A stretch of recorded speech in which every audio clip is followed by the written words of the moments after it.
Olá, sejam bem-vindos à Dog News Expansão da Consciência.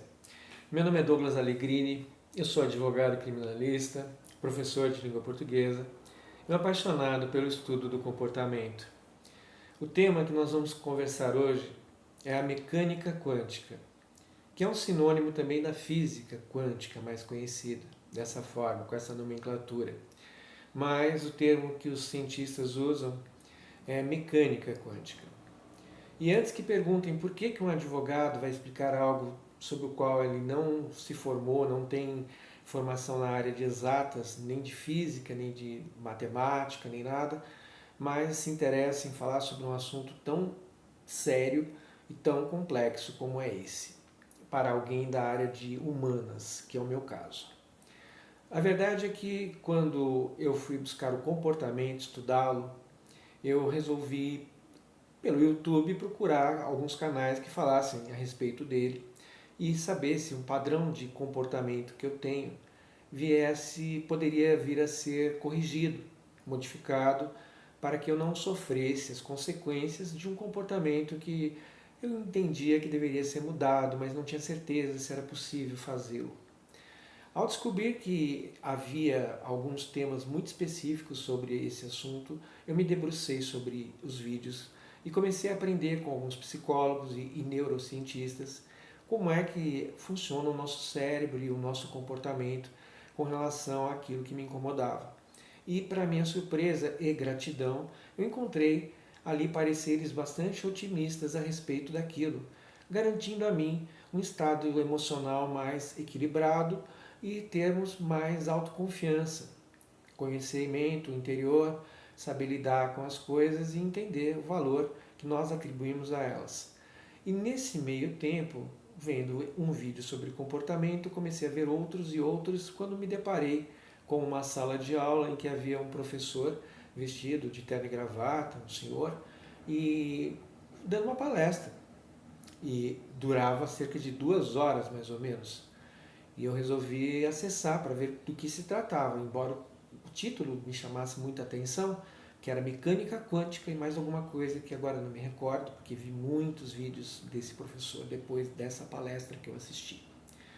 E a mecânica quântica, ele tratando a mecânica quântica como algo fenomenal, realmente mostrando que quando você pensa, sente, você vibra, que você emite energia e recebe, que você é um campo eletromagnético, que tudo que existe é uma única onda e que o universo inteiro é assim e que você também é.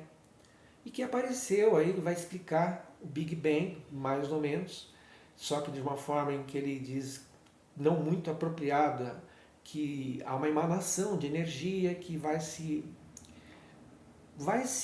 programando e vai se colocando, subdividindo-se, e que nem uma boneca russa, em que ele usa essa analogia, em que você abre e só vai descobrir a boneca quando menorzinha for a caixa, até que chegar, depois de desembrulhar várias caixas, você vai encontrar uma pequena, que seria então a terceira dimensão, o universo já, né, todo ele desenhado, digamos assim, com a energia ficando cada vez mais densa, a matéria também viesse a se colocar de forma mais concreta, para que nós pudéssemos vivenciar as experiências nessa dimensão que ele chama de terceira dimensão.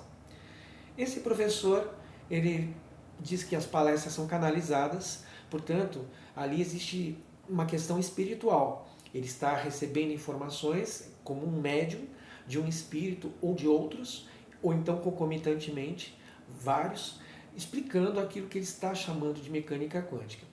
Ali ele vai dizer uma série de coisas, ele vai explicar sobre o Zen, vai explicar sobre Confúcio, sobre Lao Tse, sobre o Buda, sobre tudo que vocês possam imaginar da história do Yin, do Yang, vai explicar o que é, no entendimento dele, a física quântica, que é a mecânica quântica, e vai dizer que a mecânica quântica é a chave para todos os problemas que existem na vida e que se nós realmente entendermos como ela funciona, nós podemos ser co-criadores da realidade que nós vivemos. Ou seja, nós passamos a ser seres que comandam, entre aspas, o comportamento da matéria.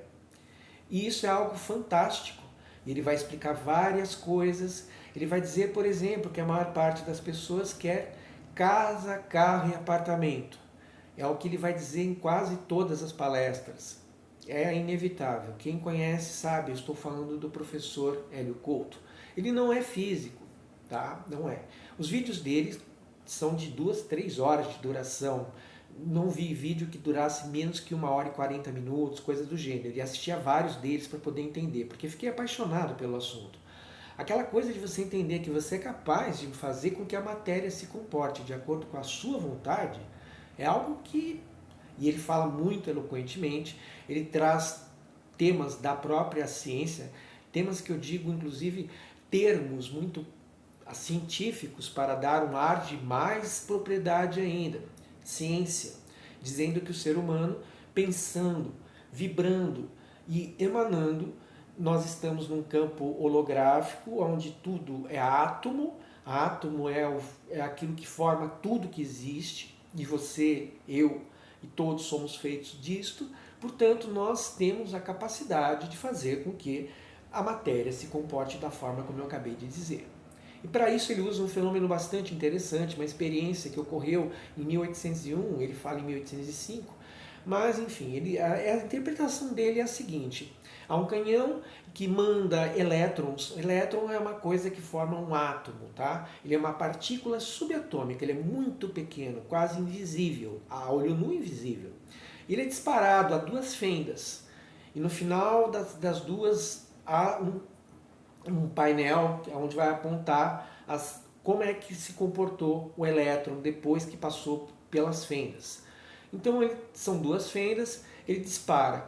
O elétron, sendo um só, ele sai como uma partícula. Entretanto, quando chega às 2 fendas, ele se transforma numa onda. Ele interfere consigo mesmo no comportamento e se torna realmente uma onda. E no final do detetor vai mostrar lá uma franja em que houve uma interferência construtiva. No caso, o pico de uma onda colide com o pico de outra e forma, então, umas franjas na parede dizendo que o elétron passou como onda. Mas ele, além disso, ele vai além. Ele coloca assim, depois que o elétron passou, ele fecha uma das fendas antes do elétron chegar lá no aparato que tem na parede. O elétron, então, porque ele fechou uma das fendas, voltaria depois de passar como onda e passaria como partícula, porque há apenas uma fenda aberta. O que quer dizer que o elétron tem consciência de que o cientista espera dele que aquele se comporte daquela forma, agora como uma partícula e não mais como uma onda. Há várias implicações aqui, tá? Ele vai falar da física de várias formas, com vários termos, dizendo que a física e a espiritualidade estão ligadas, que existe a reencarnação, que existe o vácuo quântico. O vácuo quântico é quase que Deus, para nós colocarmos um nome que seja plausível para ver a importância que ele dá para isto. Então o vácuo quântico tem a ver com infinitas potencialidades, e o elétron, ele acaba junto com prótons, nêutrons dentro de um núcleo, o elétron está fora, rodeando esse núcleo que forma um átomo. E a junção de vários átomos transforma-se numa molécula e assim por diante, células e enfim tudo. Então ele acredita que, mesmo que o elétron seja algo infinito, infinitamente pequena, porção de matéria, partícula, ele é formado, né? Ele é uma partícula subatômica, então ele está tendo um comportamento que parece ser de acordo com o que o observador quer, porque ele diz que ali o observador, ao verificar na fenda por onde é que o elétron passou, ele descobre por onde foi, olhando o observador. E aí descobre que o elétron se comportou de acordo com a vontade dele, porque passou como onda e depois passou como partícula, então existe a dualidade partícula-onda. E com isso o universo inteiro é feito dessa forma, e todas as coisas que nós queremos, almejamos, desde que nós acreditemos que nós já recebemos, nós receberemos. A isso ele dá o nome de lei da atração, vibração e atração, energia. Todas essas palavras e todas essas coisas ele explica através da força atômica forte, fraca, gravidade e eletromagnetismo.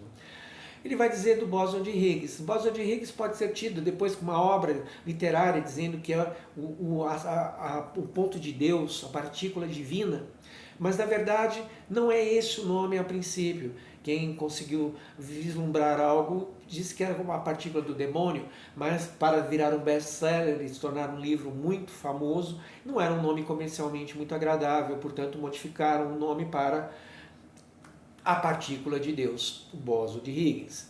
No bóson de Higgs aparece a primeira partícula da formação de tudo que existe, que se chama quark. O quark ele nunca está só, ele está ligado através do glue, que é uma espécie de cola, algo que faz com que o quark se ligue a um outro e a um outro, e são 3 quarks que formam um próton. Um próton, um nêutron dentro de um núcleo e o elétron girando em torno deles. É assim que funciona o átomo. A isso ele dá o nome de átomo. Então, tudo é feito de átomos, portanto, se nós pensarmos, sentirmos, nós estamos emanando energia e absorvendo, fazendo com que nós tenhamos uma coisa chamada colapso da função de onda, que é quando nós descobrimos aonde a partícula está. Aí ele cita o filme Quem Somos Nós, que mostra ali como é que funciona o universo. Um campo holográfico, por exemplo, uma moça está ali, numa quadra de basquete, onde matematicamente 3.000 posições são possíveis, e ela está apenas ouvindo, e obviamente de costas, embora ela seja surda, inclusive, nesse filme, mas ela sabe que há alguém que está manuseando uma bola de basquete. E ela não sabe aonde a bola está, mas quando ela vira e olha, ela verifica que onde está a bola, né, o atleta batendo a bola, o menino batendo a bola na quadra. Então ela colapsou a função de onda, ou seja, ela sabe onde está a partícula a partir do momento que ela virou o rosto e observou. Esse é um exemplo que tem no filme. E o filme traz alguns problemas. Por quê? Porque esse filme ele acaba levando a crer que esse experimento, que é chamado fenômeno da fenda dupla, né, experiência da fenda dupla, ele não é um olho humano, o observador não é um humano, ele é um sensor, é uma máquina que está do lado de uma fenda e uma outra do outro lado de outra fenda. Por quê? Porque na hora que o elétron passar, ele necessariamente terá que passar pelo sensor, o sensor apitará, e na hora em que for se verificar a medição, a aferição de onde está, por onde é que o elétron passou, ele vai verificar ali, e na hora em que ele observa, o observador é exatamente o sistema, uma máquina que vai apitar, mostrando aonde o elétron está.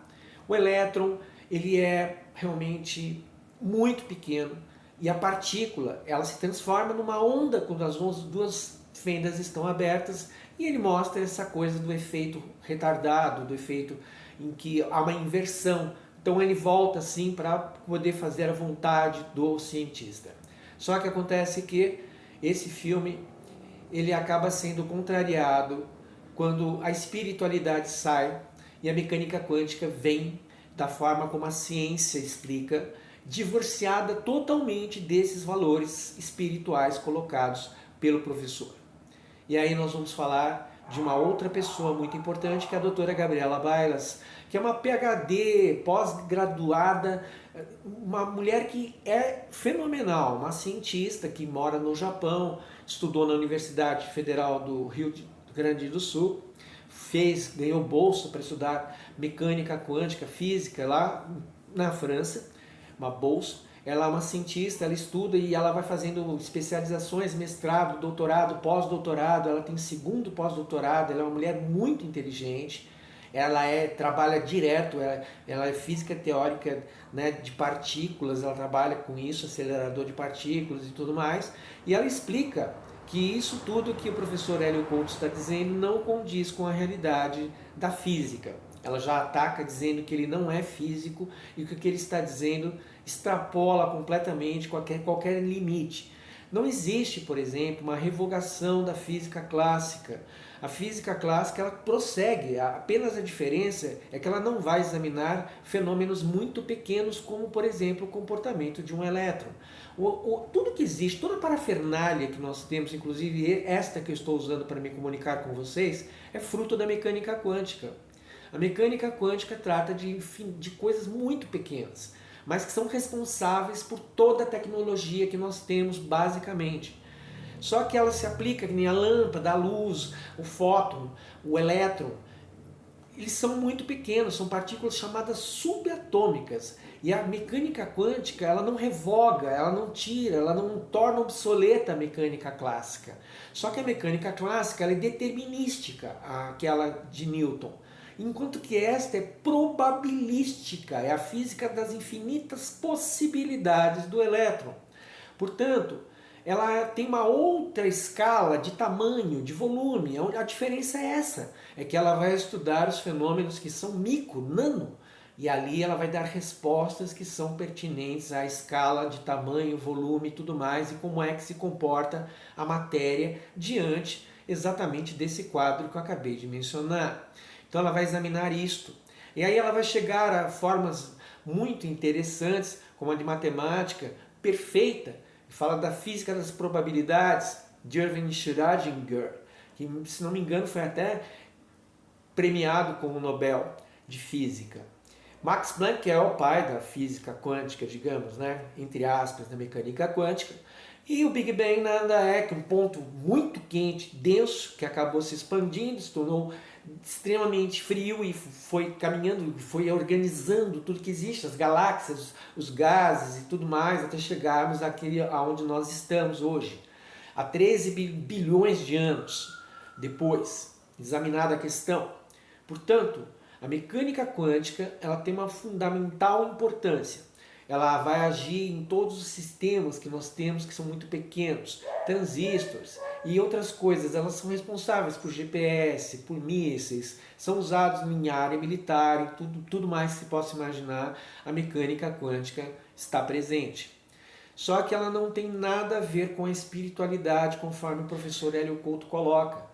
E ela, inclusive, de certa forma, ela é mais agressiva e fica realmente muito nervosa quando escuta certas coisas que são ligadas diretamente a fatores que não tem nada a ver com aquilo que ela trabalha e estuda durante anos. Ela é uma cientista que diz que não tem nada a ver, que a lei da atração não existe, que essas coisas são apenas para pegar pessoas que estão vulneráveis e fazê-las acreditar naquilo para confortá-las e daí em diante até lucrar em cima disso, em detrimento ao sofrimento alheio, dando esperanças que na verdade não se sustentam, porque não dá para extrapolar essa questão que vai do elétron até um ser complexo como o ser humano. Até mesmo o pensamento não deve ser examinado por aí. A neurociência, segundo ela, vai explicar isso muito melhor e que não tem nada a ver com nada. O elétron não volta. Não existe, por exemplo, a questão de fechar uma das fendas e o elétron voltar. Não, ele bate no anteparo e ali ele acabou a experiência ali. Ele não volta, não existe isso. Outra coisa, não há experimento da dupla fenda quando se fecha uma delas. Não seria uma fenda solitária, ela até brinca com isso.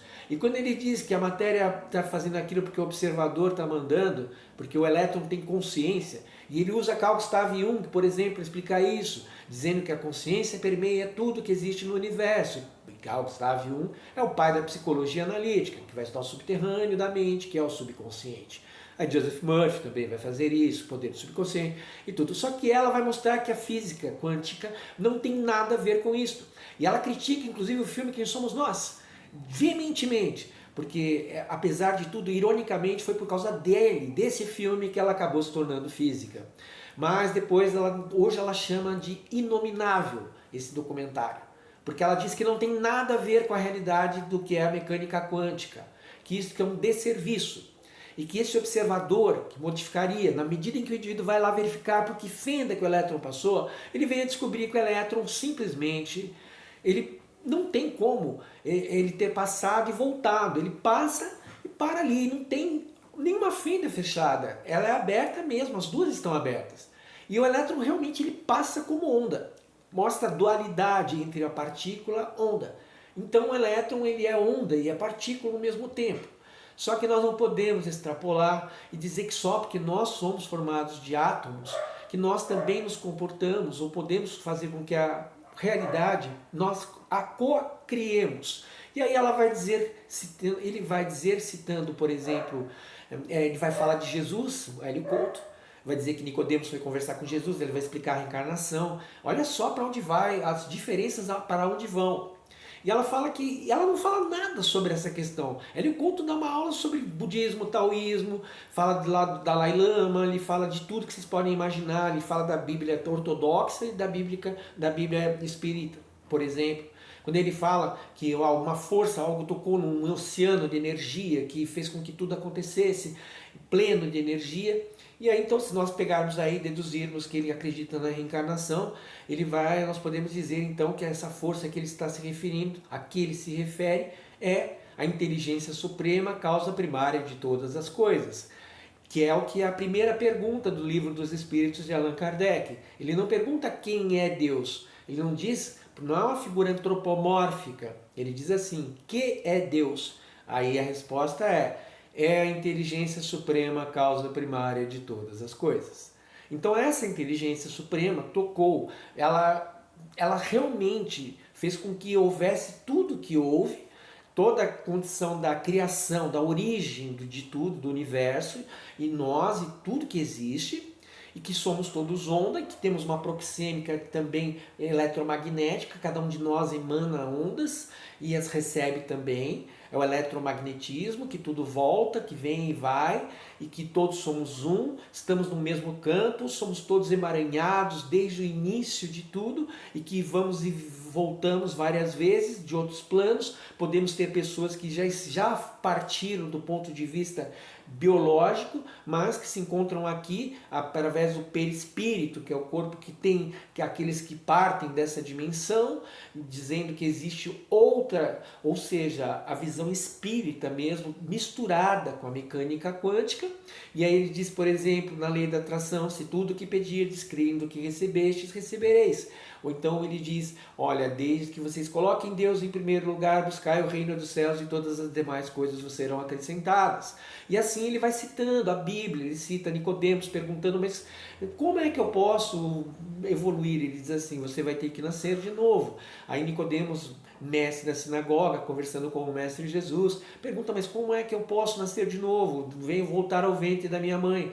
E aí Jesus diria a ele, olha Nicodemos, você sendo um mestre na sinagoga, no sinédrio, é inacreditável que você não consiga entender que você vai ter que vou nascer de novo, e de novo, e de novo, e de novo. Dizendo o seguinte, Nicodemos, você vai ter que reencarnar, você vai ter várias encarnações até chegar a um ponto que a sua evolução não faça mais necessária a sua vinda para a Terra para aprender nem para resgatar nada, porque ele fala que não adianta reconhecer que você quebrou um vaso, você tem que pagá-lo, e aí vem o karma, e aí vem uma série de explicações que ele vai dar, que vai misturar realmente muita coisa da espiritualidade com a mecânica quântica. E ela, a doutora Gabriela Bailas, ela fica irritadíssima com isso, ela fica com raiva, ela chega a demonstrar no olhar dela, na oculésica, na zona de interesse visual, o quão triste e quão assim, desesperada, a vontade que ela tem de mostrar, assim, abrir a cabeça e falar assim, escutem, não existe nada disso, daí é uma falácia. Ela detesta o filme, ela é contra completamente. O filme, segundo ela, tem muito a ver com Amit Goswami, que inclusive aparece no documentário. Ele é um PhD em física, sim, só que ele migrou por lado da espiritualidade e ela não concorda com isso de forma nenhuma. Fala que o elétron não tem consciência de nada, não existe isso daí. Esse observador não é um olho humano, porque se fosse queimaria a retina, em virtude de ser um laser que vai ser apontado ali. Portanto, não há como um ser humano ser um observador. É só um modo de falar. É que eles querem saber exatamente por onde o elétron passou. Como que ele passou assim? Por que ele passou? Como é que um corpo pode ocupar dois lugares ao mesmo tempo, no mesmo espaço? Não dá. Isso contraria, mexe demais com uma série de coisas. E aí os físicos até hoje estudam tudo isso. A física ela não parou em momento algum e nem nunca negou que Newton tem sim todo o mérito quando é analisada a questão em escala maior, quando é aplicada na questão macro, enquanto que, é lógico, a mecânica quântica é na questão micro. Mas isso não tem nada a ver com um lado espiritual. E ela não gosta porque ela entende que isso é até charlatanismo. Há pessoas que deixam tratamentos convencionais para optar por outros que não são. E aí acabam por sacrificar a sua saúde em virtude de crer em coisas que absolutamente não merecem a menor credibilidade, porque não tem nada cientificamente provando que aquilo realmente tem o efeito que promete. E as pessoas no desespero são levadas pelas palavras e pelo modo pseudo-científico que está sendo colocado a aceitarem aquilo e acreditarem. A ciência não foi feita para ser acreditada, ela foi feita para ser experimentada.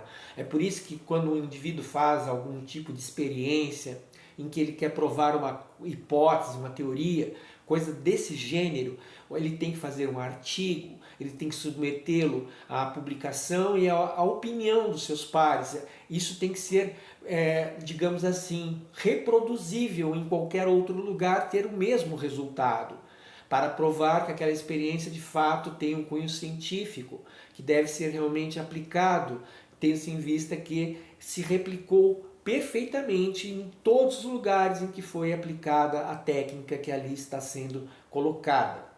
Mas, infelizmente, não é o que acontece aqui.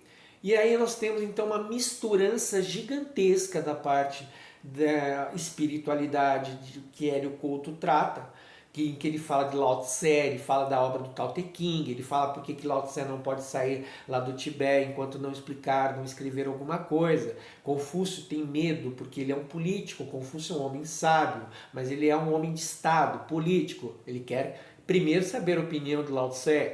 O Buda teria nascido 650 anos antes de Cristo. Buda Siddhartha Shakyamuni Gautama, um príncipe que sai e ao encontrar a morte, a velhice, a doença, essas coisas todas que nos assolam, e até então sendo ileso delas todas em virtude de morar num castelo e ter tudo do bom e do melhor, ele abandona a família para buscar a iluminação. O Buda é aquele que despertou. Então ele vai passar, ele vai ficar com os ascetas, ele vai ficar com um mendigo, ele vai deixar todo o luxo, inclusive um filho, e aos 29 anos, debaixo de uma árvore, meditando, depois de passar inúmeras coisas, ele vai alcançar a iluminação, que é, na verdade, estar presente, consciente, não está no passado nem no futuro, está no presente, no caminho do meio. E ali o Buda tem toda uma aura, e ele vai explicar também que a aura do Buda é tão grande que as pessoas se reuniam ao seu redor para poder captar e absorver a energia do Buda.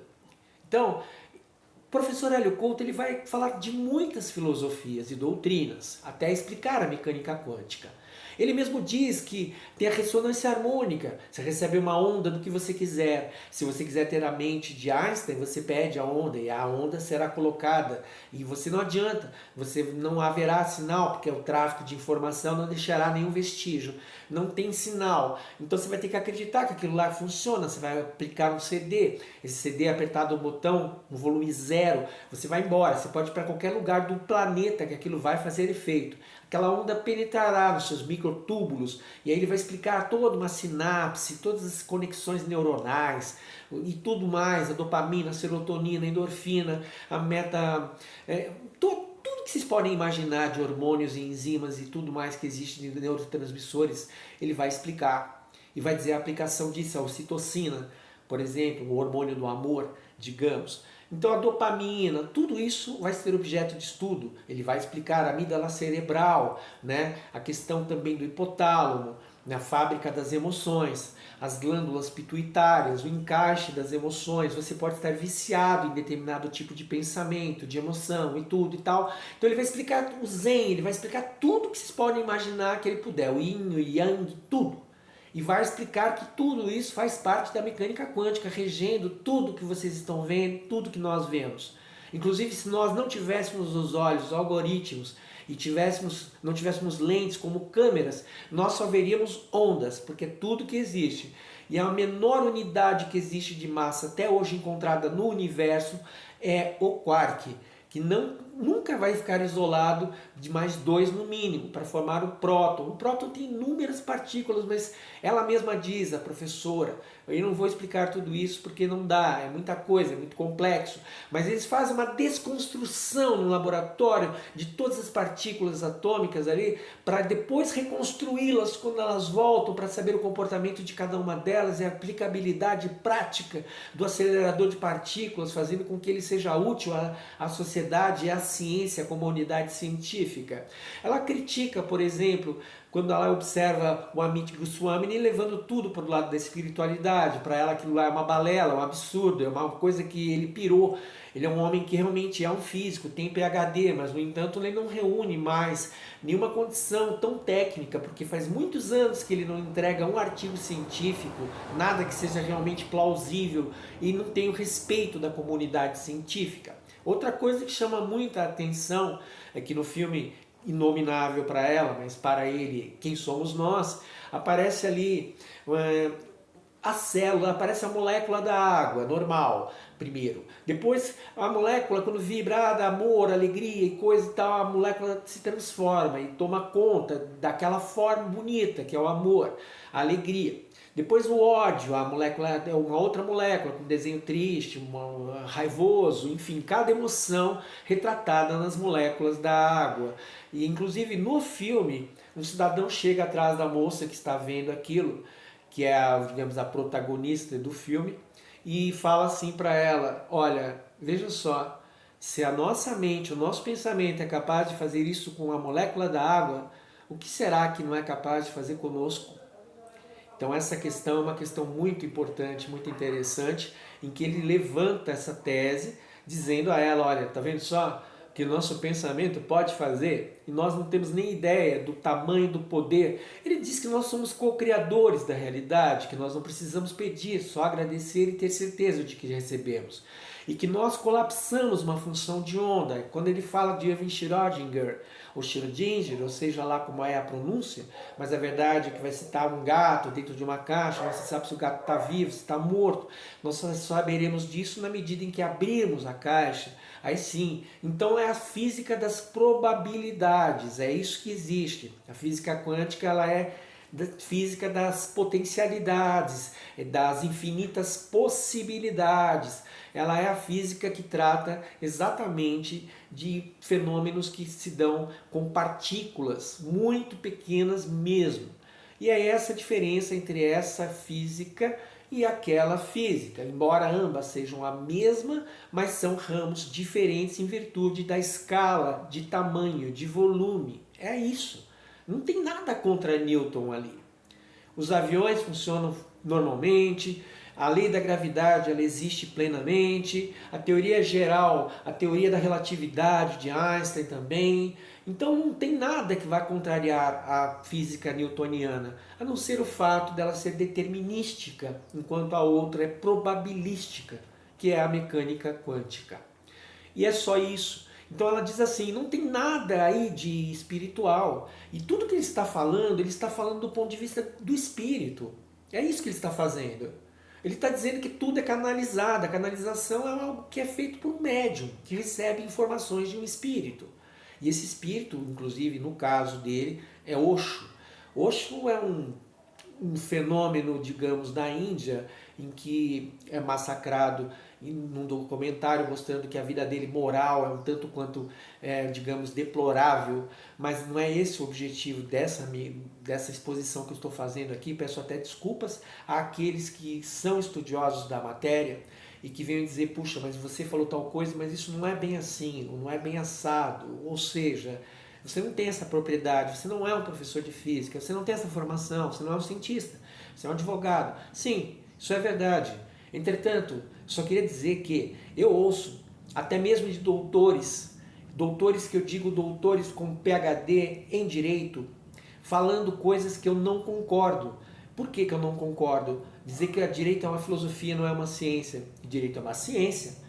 Direito tem método, direito tem livros, ele tem partes, ele tem capítulos, ele tem artigos, ele tem incisos, ele tem parágrafos, tem alíneas, ele tem jurisprudência, ele tem doutrina, princípios gerais de direito, ele tem uma série de fontes do direito, costumes, vários ramos, direito civil, processual civil, penal, processo penal, constitucional, administrativo, tem as prerrogativas do advogado, tem a legislação extravagante, tem a Constituição Federal, que é a lei maior que rege a validade de todas as demais, tem a hermenêutica, que é a interpretação da lei, tem os requisitos que cada petição, recurso ou qualquer coisa que você envie para o judiciário ou para qualquer órgão público ou privado tem que estar ali formalizado de acordo com os artigos que norteiam o procedimento que você está pedindo. Então, uns admitirão documentos em tanto tempo, outros em outro tempo, admitirão provas dessa natureza, outros não. Uns anteciparão o julgamento, outros retardarão por conta de perícias, por conta de oitivas, por conta de depoimentos.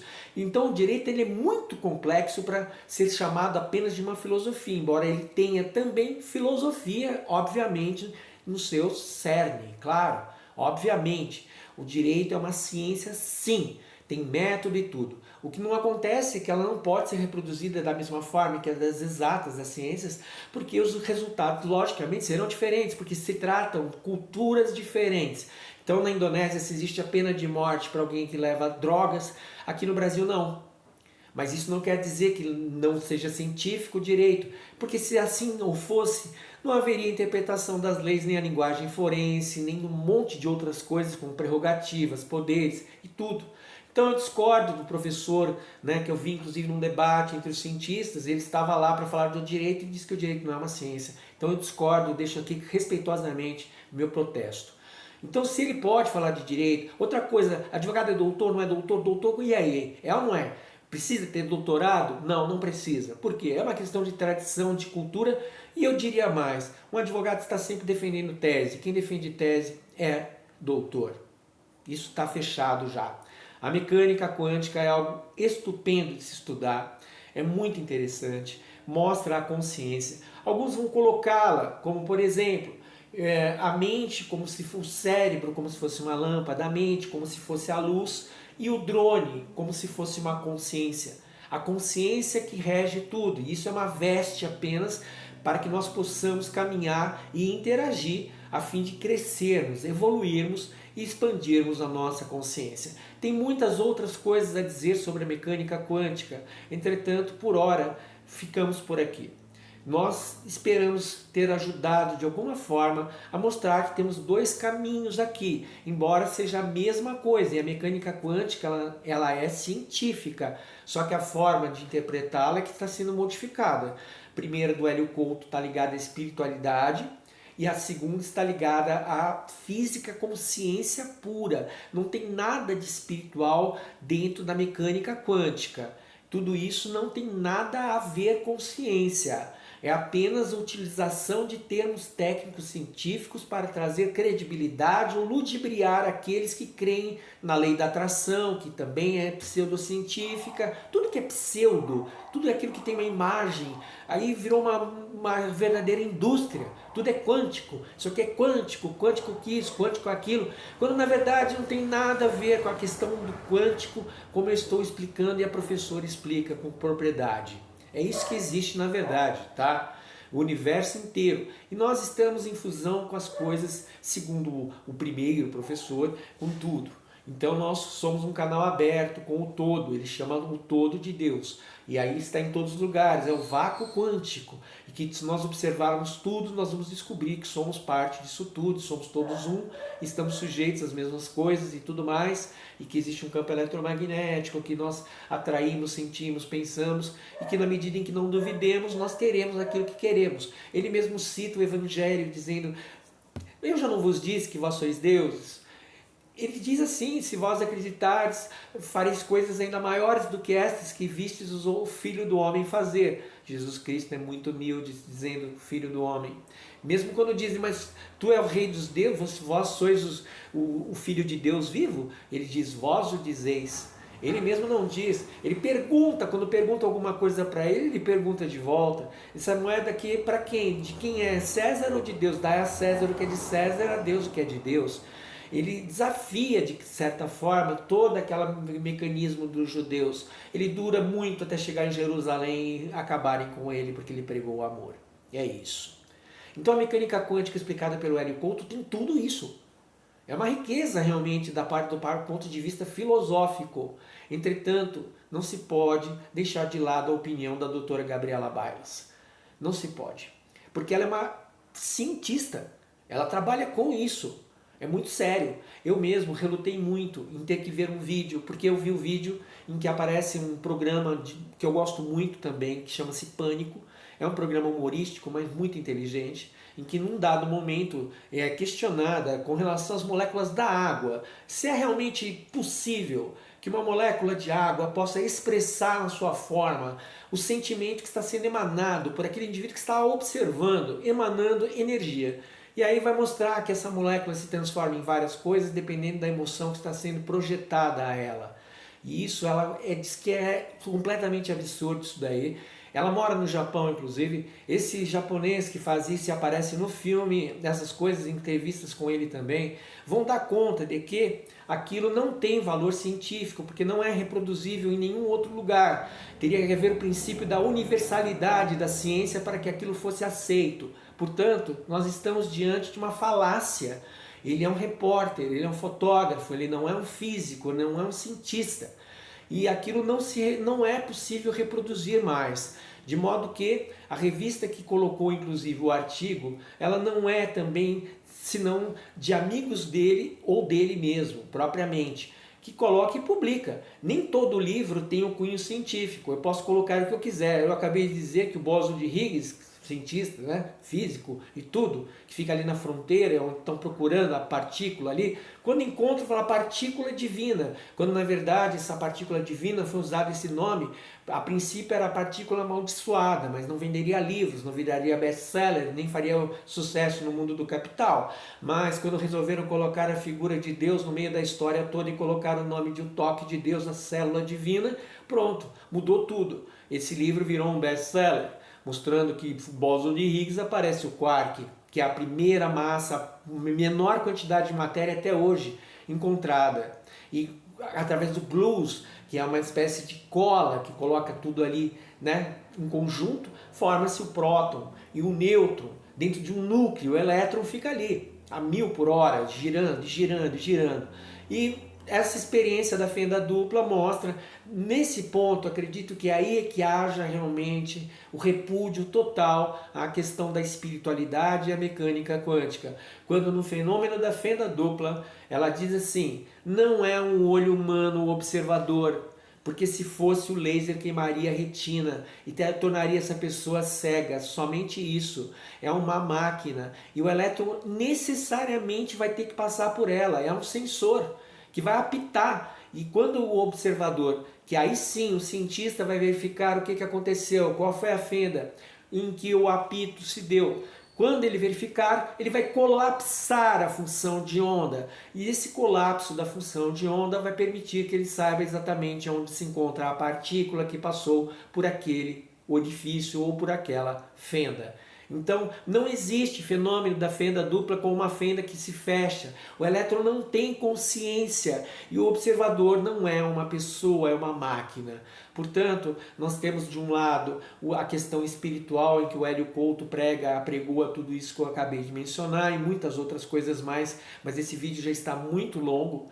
Bem como também temos a doutora Gabriela Bailas, que de uma forma diametralmente contrária a essa que ele defende, coloca que a mecânica quântica é um estabelecimento da física, que vai explicar os microprocessadores, com aceleradores de partículas, vai mostrar o LHC, vai mostrar vários computadores que fazem experiências muito rápidas, céleres demais, e que toda a parafernália eletrônica, inclusive o celular que eu estou falando e gravando para mostrar para o YouTube, também é fruto da mecânica quântica.